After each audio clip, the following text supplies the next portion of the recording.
Ce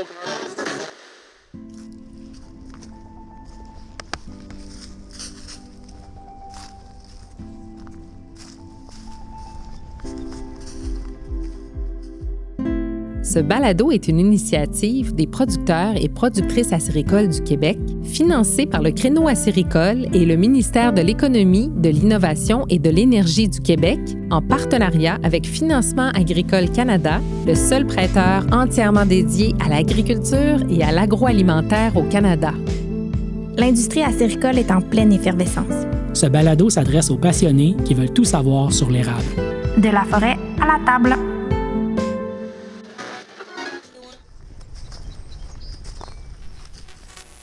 Un petit conseil avant de commencer l'épisode. Allez sur la page du balado La Station acéricole sur Apple, Spotify, YouTube ou n'importe quelle autre plateforme où vous écoutez vos balados et cliquez sur le bouton « Suivre ».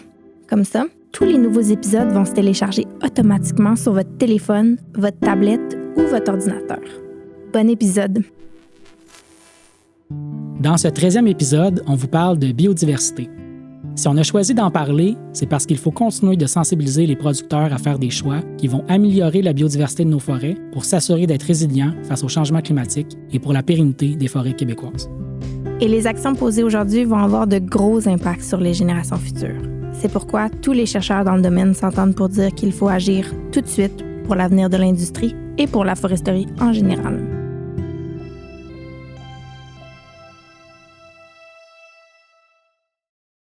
Dominique Gravel, notre premier intervenant, est un producteur acéricole, mais aussi un professeur de biologie à l'Université de Sherbrooke. On lui a demandé de nous expliquer c'est quoi exactement la biodiversité. Déjà, en partant, l'érablière, c'est une forêt, c'est une communauté. Alors, elle est composée de différentes espèces d'arbres. Si on s'en tient d'abord à ce niveau-là, à la strate arbustive puis arborescente. Alors, il y a la diversité des espèces, il y a la diversité des tailles, l'hétérogénéité qu'il y a dans une érablière. Souvent, les érablières sont des forêts qui sont dites inéquiennes. C'est des forêts avec des arbres qui ont différents âges. Alors ça fait partie de la diversité de structure qu'on a dans une érablière. Mais après ça, il y a de la diversité à différents niveaux aussi. Il y a au sol des plantes herbacées, des plantes arbustives.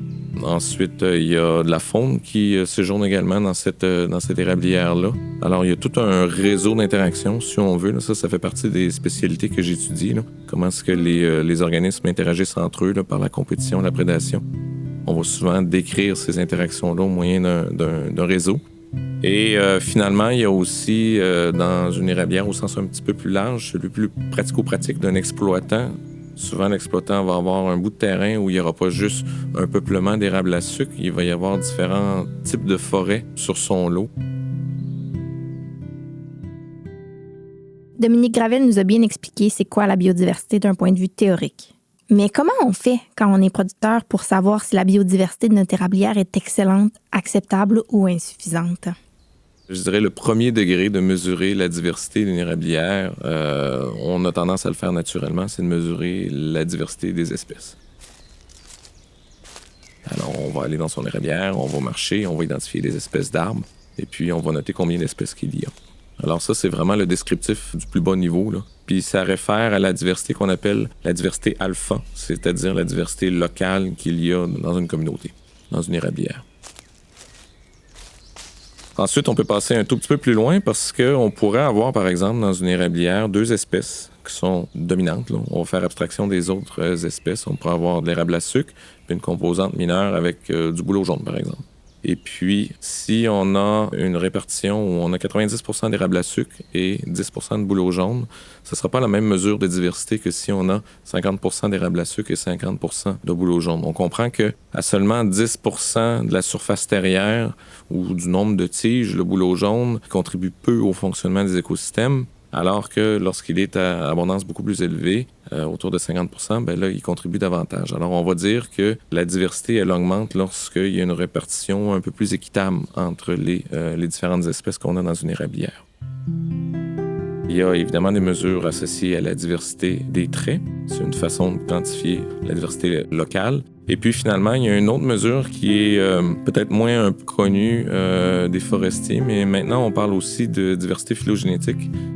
Alors, la phylogénie, c'est cet arbre-là qui décrit toutes les relations évolutives entre les différentes espèces. On sait, par exemple, que 2 érables, un érable rouge et un érable à sucre, sont des espèces qui sont très proches dans leurs caractéristiques et bien distinctes de ce bouleau jaune que je mentionnais précédemment. Alors, on peut aller aussi quantifier la diversité des histoires évolutives. Les conifères, par exemple, dans une érablière, s'ils sont en composantes mineures, vont contribuer énormément à la diversité phylogénétique parce que le point où il y a eu un événement de distinction dans l'histoire évolutive entre les feuillus et puis les conifères, ça remonte à très loin et donc d'avoir des conifères contribue énormément à la diversité.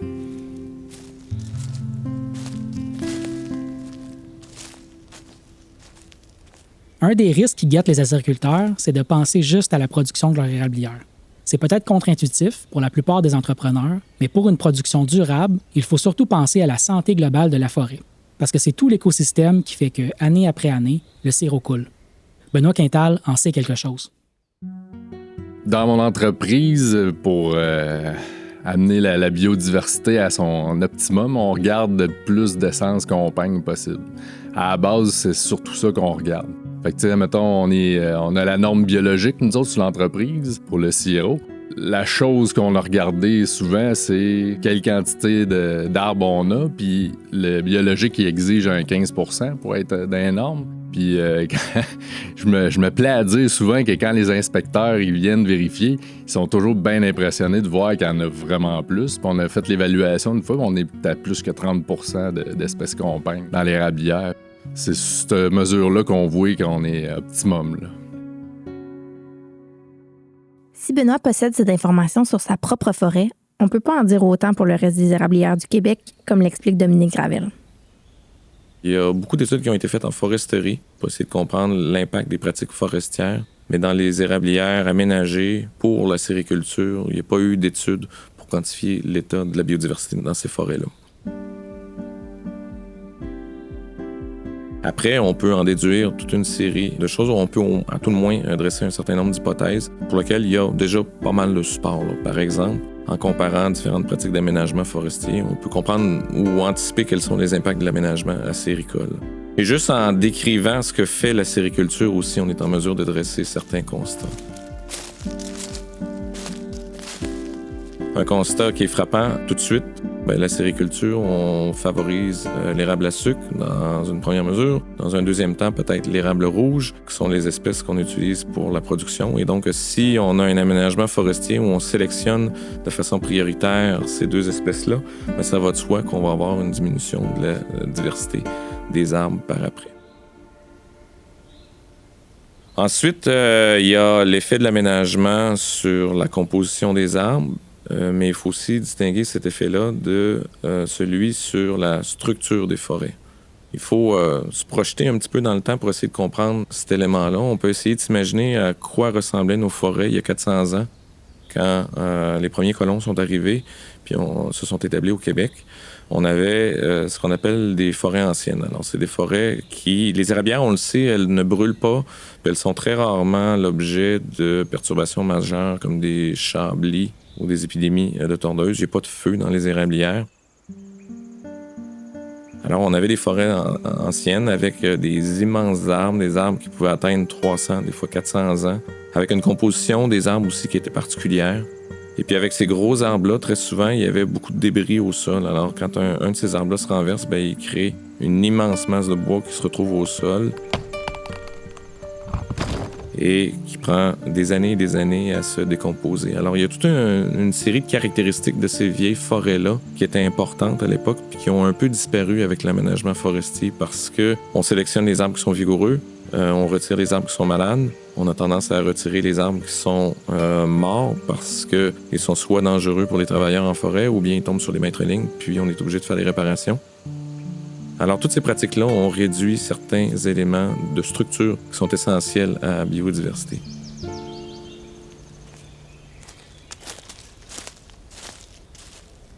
Le bois mort, par exemple, c'est une des caractéristiques les plus importantes. Le bois mort est nécessaire pour la nidification des oiseaux, pour des populations d'insectes, pour la régénération de plantes en sous-bois. On sait que le bouleau jaune, par exemple, va souvent germer sur des souches, des vieilles souches. Alors, le bois mort, c'est une composante qui est particulièrement importante dans les vieilles forêts feuillues et on a tendance à le voir disparaître avec l'aménagement forestier. C'était super bien documenté pour les pratiques de jardinage forestier et les pratiques de foresterie, mais on peut déduire que l'aménagement séricole va avoir les mêmes impacts aussi sur ces éléments de structure-là. L'exemple du bois mort est certainement une situation qui interpelle plusieurs d'entre vous. Il y a une tendance à nettoyer nos érablières, mais comme l'explique Dominique, le bois mort a un rôle important à jouer dans l'écosystème de nos forêts. Benoît Quintal nous raconte comment il est passé d'un producteur qui sortait le bois à celui qui le garde. Je pense qu'anciennement, on regardait pas tant ça, la biodiversité. Mais on a surtout travaillé avec, on va couper les arbres morts. On va enlever les arbres morts. Les arbres morts, c'est ceux-là les plus faciles, c'est ceux-là qui nuisent aussi aux équipements. Mais là, à un moment donné, à force de suivre des formations, écouter, voir qu'est-ce qui se passe, tu dis, OK, là, on devrait garder des arbres morts, puis enlever peut-être plus des îlots, mettons, d'arbres de la même espèce pour essayer de favoriser d'en avoir d'autres qui poussent à la place. Parce que quand j'ai un tas d'érable, je sais que dans des zones, ça va être à risque. La régénération va-tu bien se faire? Parce qu'on sait qu'un érable, les feuilles, la décomposition de ça va nuire à sa mort, là, pour sa régénération.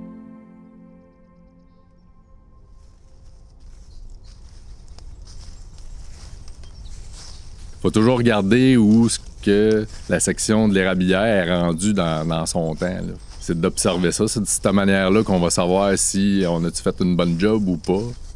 Mon beau-père, il dit souvent on voit, il y a 20 ans, j'ai bûché à telle place, puis là, gars, aujourd'hui, ça a l'air de ça. Et le gros avantage de la biodiversité, c'est que ça ne prend pas d'équipement technologique coûteux ou d'investissement important. Il faut surtout développer un bon sens de l'observation. Ce qui est important de garder la biodiversité de la faune en érablière, c'est surtout pour avoir un équilibre dedans. Parce que si tu déstabilises beaucoup, tu sais, quand on fait un aménagement d'une place, on sait qu'on déstabilise ce secteur-là. Fait que tu vas avoir, je sais pas s'il y avait des familles d'écureuils en ce coin-là, ils se trouvent à peu avoir de nourriture, ben là, qu'est-ce qu'il y a à manger? Des tuyaux de 5-16, on va se tarder là-dedans. Tu sais, on voit que quand on fait des aménagements, ben on crée un déséquilibre, là, ça prend un certain temps avant de se replacer. Puis en faisant des petits aménagements par secteur, on ne part pas tout le temps, on fait une lignée au complet, là, on fait plus des petites zones. C'est la grandeur d'érablière qu'on a, on va faire 3 sites différents, mettons, à l'automne là, pour le bûchage.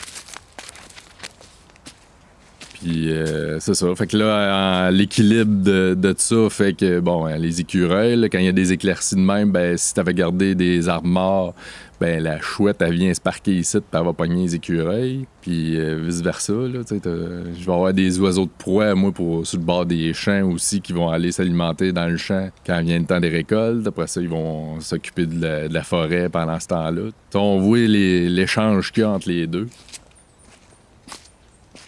Puis je pense que ça faut que ça s'observe, puis faut que tu sois dans le bois, puis faut pas que tu travailles d'un fois. Faut comme arrêter, regarder.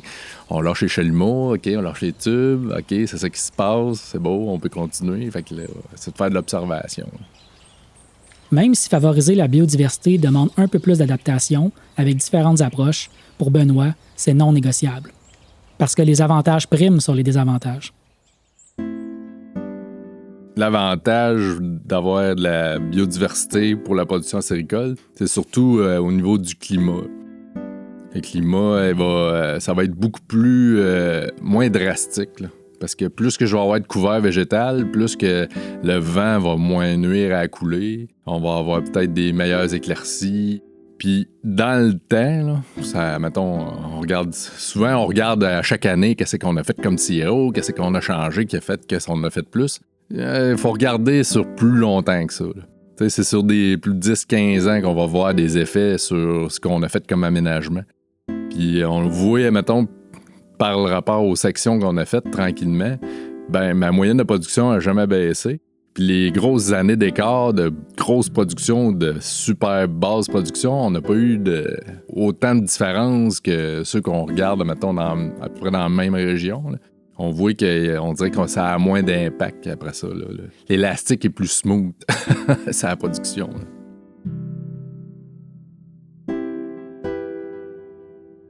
Le témoignage de Benoît est vraiment inspirant. Et la bonne nouvelle, c'est que selon Dominique, l'exemple de Benoît est loin d'être le seul. J'ai la chance de participer à un réseau international où on a fait des expériences, où on a planté des arbres. C'est des grosses plantations, là, où on a fait des gradients. On a fait des monocultures, on a fait des cultures mixtes avec 2, 4, 6 espèces. On a aussi manipulé la diversité fonctionnelle. Dans ce cas-là, on a gardé le nombre d'espèces constant, mais on a fait des mixtures avec des espèces qui sont de plus en plus distinctes, qui ont des caractéristiques de plus en plus contrastées. Et là-dessus, c'est unanime dans la littérature d'augmenter la diversité, augmente la productivité. Donc, la biodiversité augmente la productivité, mais ça change les méthodes de travail et ça prend du temps. On va se le dire, c'est moins pratique et ça impacte plusieurs actions d'aménagement. Benoît Quintal comprend les freins que peuvent vivre certains producteurs. C'est le temps. Moi, j'ai 9000 en taille. À 9000, avec 3 personnes, je disais souvent c'est à temps partiel qu'on fait, là. Ça prend du temps. Là. Tandis que si j'avais, monte-moi à 15 000, 20 000 en taille, ça se peut que j'en fasse beaucoup moins. Là. Je favoriserais un petit peu plus d'aménagement pour diminuer les bris parce que là, probablement que je ne prendrais pas le dessus là, dans l'érablière. Je dis souvent, la biodiversité, il faut que tu y crois pour la faire parce que c'est sûr que c'est du temps de plus, c'est de l'argent de plus à investir dans le setup, mais je pense qu'à long terme, dans le futur, moi, je pense à mes enfants. Là. Je dis, ils vont avoir de quoi en santé qui va perdurer.